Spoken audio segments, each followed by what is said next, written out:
Hi, welcome to class 2 of module 2. In this class, we will learn about Indian economy. We will learn about different factors of Indian economy, learn about one concept, and then we will also see that how exactly we can use this information so that it becomes helpful for us in stock market analysis. Well, after this class also, we will dedicate 3 more classes covering these topics only, mostly around Indian economy, different organized sectors of Indian economy, how to map the performance of a sector with Indian economy, and then how to basically understand a company alignment with the sector performance. Well, so next 3 class, including this 4 class, will be dedicated to these chapters. Well, so knowing about Indian economy in brief is something which is very important. That is what I'm trying to explain you as the first topic of this class, is because unless and until you don't know how exactly your economy is shaped, when even you see the name of the course which I made it a complete course on Indian stock market.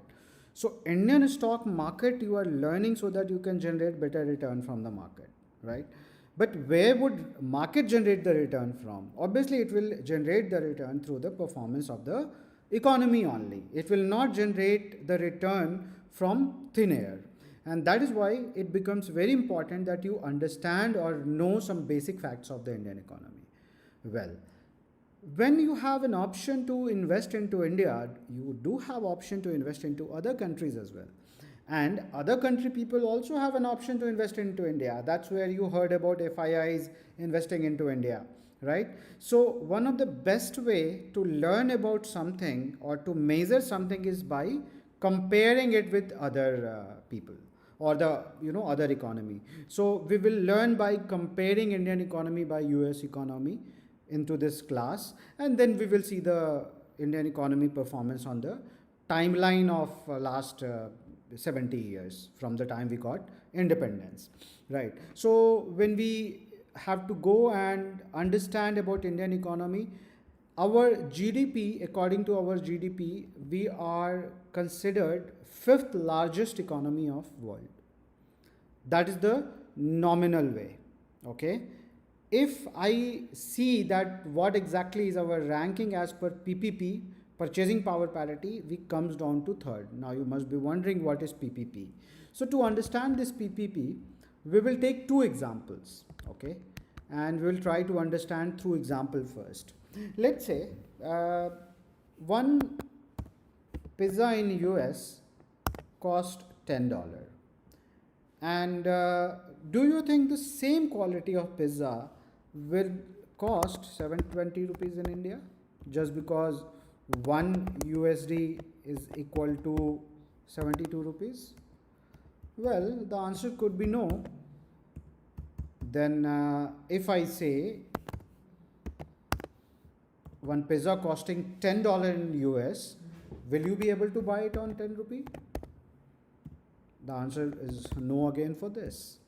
I mean, I'm hoping most of you are agreeing with me. All right. Let's say I tell you that, okay, one pizza costing $10 in US is going to cost you 200 rupees here. So, in a way, with my own background and understanding, I told you that, okay, on an average, a similar quality of pizza in US will cost you probably $10, and a similar kind of pizza in India will cost you 20 rupees. So purchasing power parity is this: dividing 200 by 10. 20 is the PPP factor against USD for INR. So in actual, 1 USD is equal to 72 rupees for sure. But in reality, if you are going to use that money in respective currency and try to go for a basket of essentials, goods and services, then you will see that the purchasing power parity between both of the countries is not 1:72, but it is 1:20. If you want to see the exact definition of PPP, it says that this is a theory that measures prices of different areas using a common goods or goods to contrast the real purchasing power between different currencies. In that case, PPP produce an exchange rate that equals the price of the basket of goods at one location over the price of the basket of goods at a different location. So though I have taken an example of only a pizza, obviously it will be a basket of goods which will be taken into consideration before giving you the PPP exchange rate between two currencies. Well, I have taken, this is, if this is not real, then this is also not real. I have just taken an example with my own conviction. But my conviction is not something which you have to look into. You will always look into what? One number which is being produced by one of the authentic agency. So let's say I have Googled for PPP India versus US data World Bank, and then the link which opened is showing me the PPP exchange rate between India and the US. This is for other countries against US. So in India, if you see, it is 18. So if I have to go and be very accurate as per the World Bank data, I need to say that one pizza will cost 180 rupees, the one which is costing $10 in US. Great. Now take another example. I'm just including this example so that you have more familiarity with this PPP concept. So let's say you got offered 1 lakh USD salary in US, and the same company gave you an option that take 30 lakh INR package. Which one will you choose? Now at the end of the day, you earn because you can live well, you can buy essential good, you can have luxury and everything. So if I use the PPP formula of 18, then you will see that 1 lakh USD is actually equal to 18 lakh INR kind of worth of services and goods you will be able to buy in US. So even though on numbers it looked like this is a 72 lakh rupees package in US and this is just 30 lakh rupees package in India, if you see and use the PPP formula, you will come to know that in India 30 lakh INR is a better salary than 1 lakh USD in US. So you can see that if you know these basic concepts of economics, how it becomes easy for you to take decision also. Why I included this example is because I know many people who are taking my course are IT professionals, and this is one answer they can get themselves instead of asking someone who is already sitting in US that whether 1 lakh USD will be enough salary for them or not when they migrate from India. Well, I'm not taking any class here on asking you people to stay back in India and do good for the country. I was just highlighting one example.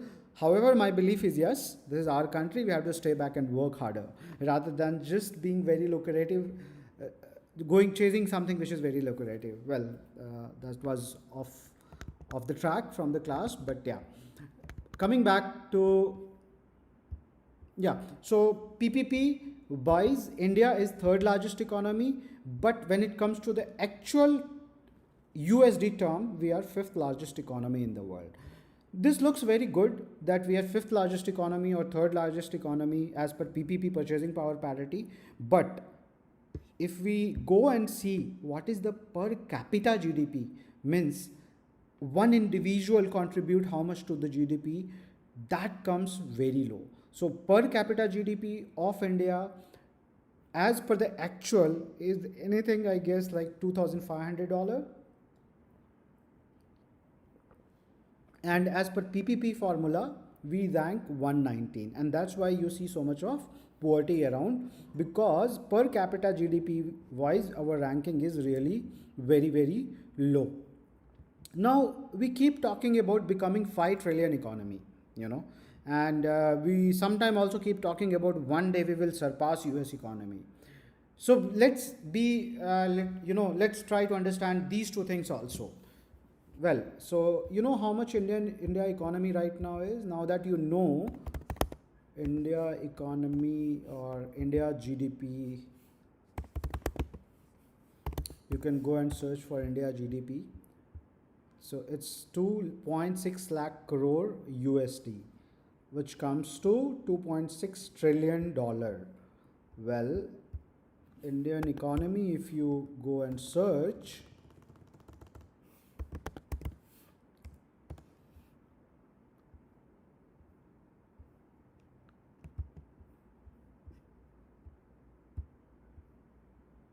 then you'll see we are 2 point, that was little old data.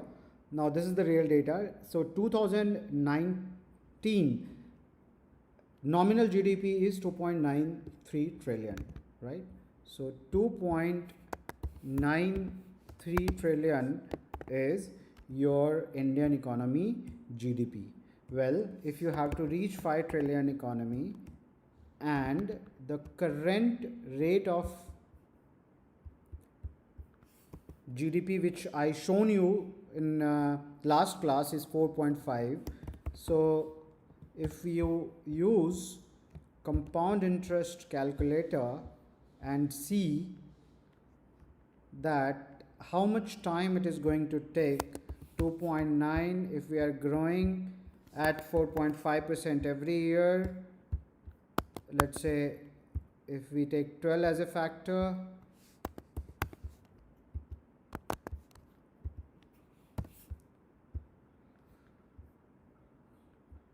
then you see it comes around 4.97. So can I tell that it will take us 12 years to become a 5 trillion economy? Well, the answer is not complete, that 5 trillion economy if we have to become, and at 4.5% GDP growth, which is the latest growth, nominal growth, then what we can say that it will take 12 years, but this is something which we have not achieved this low number in last few years. At this point of time in January 2020, this is probably the lowest percentage GDP growth which we have observed in recent quarter, and that's why you can say that this number is coming as 12%. But if I go and say that we are going to grow at 7%, then probably in 6 years only, so not 6 years, then probably 7 years, right? So approximately 7.5 years, if we keep on growing at 7% GDP, then also accounting inflation into the picture, in another 6-7 years, yes, we have a possibility that we can, if we keep on continuing, if keep on growing at a rate like 6-7%, then yes, this can become a reality that we can become a 5 trillion economy. But then if we have to consider that if we have to surpass US economy, then you have to see what? Two things. One, at what rate US is growing, and then what is the current. So 21.4 trillion is the economy of GDP of US economy. GDP growth is 2.1% for them. They are already a developed economy. So something which you have to understand here is, yes, US is a developed economy. They are growing at 2% rate. We are developing economy. We have so much thing to do, so much things are left to do, that we can keep on growing at a faster rate, right? So by comparing, at least now you know that your growth rate is something, how far behind you are from one of the developed nations. What are the factors which will help India grow faster is something which we have to identify, right? And this is where the government and we have to contribute towards. So the comparison part between US and India is something which is done, we have understood. You can do a calculation yourself that if India has to go and chase US and try to become number one economy, how much time it will take. All you need to do is go and try to see that you are growing at 5 or 6% compounded, they are growing at 1.5 to 2% compounded, and then see that how much time it will take us to go and surpass US economy, not as per capita GDP, but in real sense in terms of the total GDP, the nominal GDP, which is like in dollar terms, $1 trillion terms. I think that number will come around 50 years.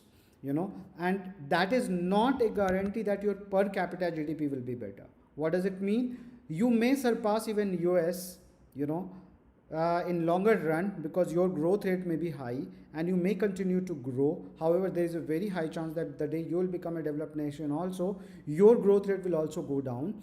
But even if you consider that, okay, we are a very big country and we will keep on growing, it will take at least 50 years for us to surpass US if we are growing at the same rate. You can do the calculation and let me on WhatsApp. Okay. All right. Now let's understand about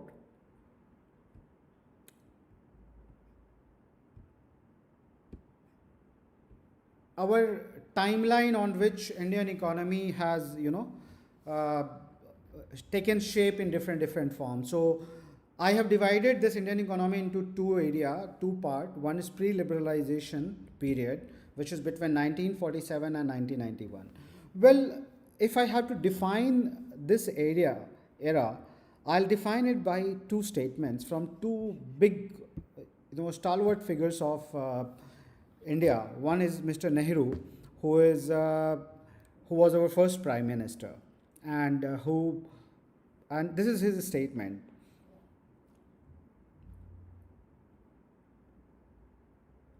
Never talk to me about profit, Jay. It is a dirty word. You know what? This is the statement from Nehru to JRD Tata when Tata suggested that state-owned companies should be profitable. Who are the state-owned companies? If you have heard about Ashoka Hotel was a hotel created by the chain of hotels created by the government. It never came into profit, I guess, and probably they were talking on, about that even if government is starting a company, it should be a profitable. And according to Nehru, according to late Nehruji, it was a word which is a dirty word called profit. What does it mean? So when we talk about investing into stock market, we rely heavily on what? We rely heavily on company's own profit. So only when company will make profit, they will reinvest, they will grow and keep on growing, and that's how you will make return. But that was an era when profit was a dirty word for our prime minister. So something which you have to understand here, that if the governments are not pro business, the businesses will not flourish, and that was the case between 1947 to 1991. I'm no one to comment whether it was right or wrong or under what situation or circumstances he said that, but if I have to define this, I'll define it by these two statements. Another statement by JRD Tata himself, who was one of the visionary businessmen who has given humongous return to the Indian retail investors also. His statement was, I cannot decide how much to borrow, what shares to issue, at what price, what wages and bonus to pay, and what dividend to give. I even need the government permission for the salary I pay to a senior executive. So you can see that this was an era when government interference was like anything into the business. And the people who are running the government, according to them, profit was a dirty word. Obviously, during that time, Indian economy didn't go anywhere when we compare it with the global economy. And our major focus was obviously towards agriculture. So that was a time when 70%, 75% of the population was working towards agriculture sector, and everything happened during that during that era in agriculture sectors or sectors which were supporting agriculture, horticulture, milk production and all those things. Most of the focus was there.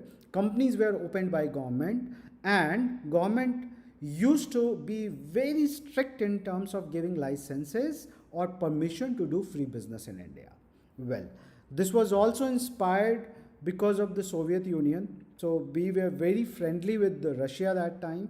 We used to copy their model, and that is why you will see that our 5-year plans, Panchvarsiya Yojana it used to be called in Hindi, otherwise 5-year plan, they were very much the replica of what Soviet Union plans used to be for their own country, right? But then something happened in 1991, collapse of Soviet Union, and India was short of money. They asked a help from IMF, Indian Monetary Fund, but in but they put a condition, and they said that we have to open our economy, we have to remove these kind of licensee Raj, we have to allow FDI to come to our country and do investment, and we have to be a business friendly country.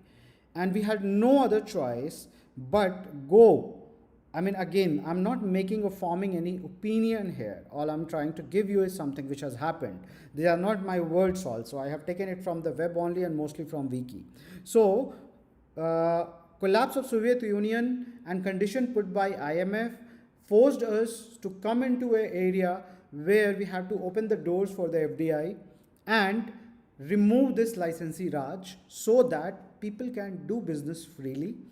Only when people will be able to do business freely, they will be able to do more R&D, they will be able to put lot of effort in terms of making it a free market economy and compete fairly.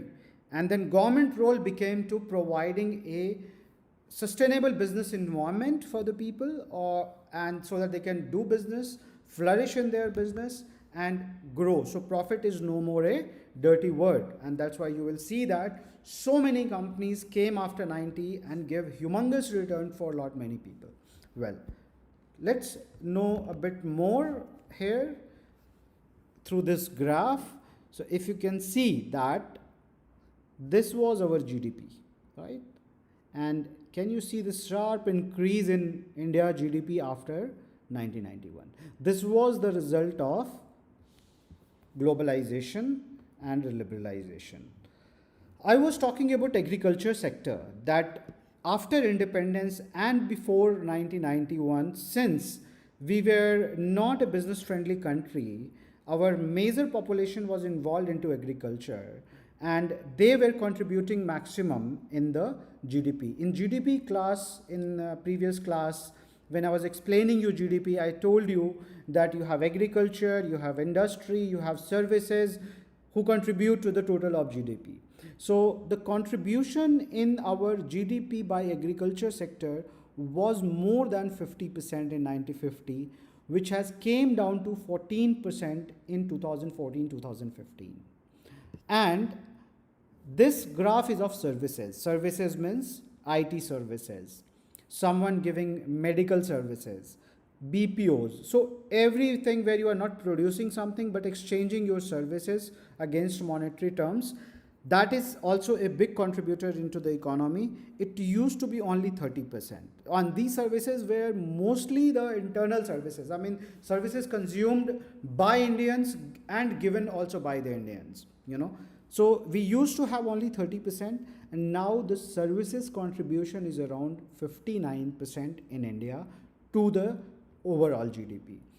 What is something which you can see has been very constant or have not taken either a very big jump or sharp fall is industry. So when we say industry, it comes to manufacturing sector. So if you see that the industry side, we used to be anything like 15% or 17-18% if I see this graph, and right now we are contributing, industry or the manufacturing is contributing around 25-26% to the total GDP. Right, so you have seen that post liberalization and globalization, Indian economy have jumped from a very good number, and post 1991, which you can also see that per capita GDP has increased tremendously. So lifestyle has become better for the Indians, and it is becoming better day by day. Though there might be a scenario where you can see that the difference between poor and rich is also widening up, but this is something which always happen across all the growing economy, and it will get better. Get better in the sense of, in the initial days this gap increases, but then once you start stabilizing and going towards a developed economy, this gap comes down as well, right? So we have to be very positive that we will grow in such a fashion that even for the poorest of poor, there should be medical services, healthcare services, food, clothes, and everything. And this is only possible when we are pro in terms of investing into those companies who takes care of R&D, making things available for everyone. But you know what? now what I'm trying to give you actually is my view here with my own understanding, that in most of the economy you will also see that initially agriculture sector comes into the place for sure, and then they grow into industry, and then the very last leg they come to the services. However, because we were stuck in a licensee raj for a good 40-50 years, we hardly invested into R&D, we hardly invested into that kind of competition where we were supposed to manufacture goods for our own population. And suddenly, I mean, it's not like liberalization or globalization happened as a planned move. It was not a planned move, as I told you. We were on the verge of a bankruptcy. A country was about to bankrupt, honestly speaking. So they asked IMF to help them, and they put this as a condition. So the liberalization and globalization happened not by choice, but it was a much required thing that time, right? So what happened that we had human force. Indians were good at mathematics and hardworking, so we grabbed services sector. So manufacturing sector wise, China, US, they were all into that business. They were manufacturing everything. Setting up a manufacturing unit, R&D lab is not something which happened like this.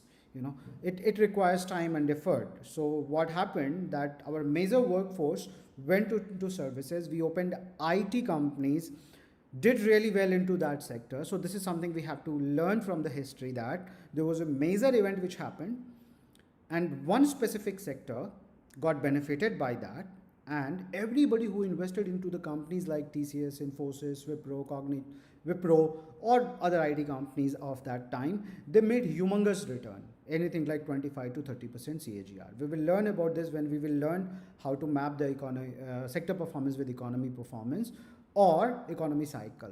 Will detail. But the idea here is, if you understand this part, that right now these are the factors which is going to impact your economy, these are the factors which are going to impact certain sector, it becomes very easy for you to forecast few things in the stock market and identify good companies. This lecture was all about Indian economy. I was trying to make you more friendly about the Indian economy. It is not possible for me to go in depth about Indian economy and teach you that.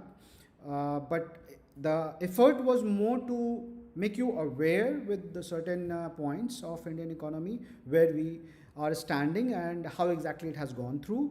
In next class, we will learn about different sectors of Indian economy. And when I say different sectors of the Indian economy, it is about the organized sector. So how many people are contributing into certain sectors, what kind of contribution that sector is doing towards the GDP, what is the nature of those sectors. This is something we will learn into the next class. So see you in the next class about different sectors of Indian economy. Thank you.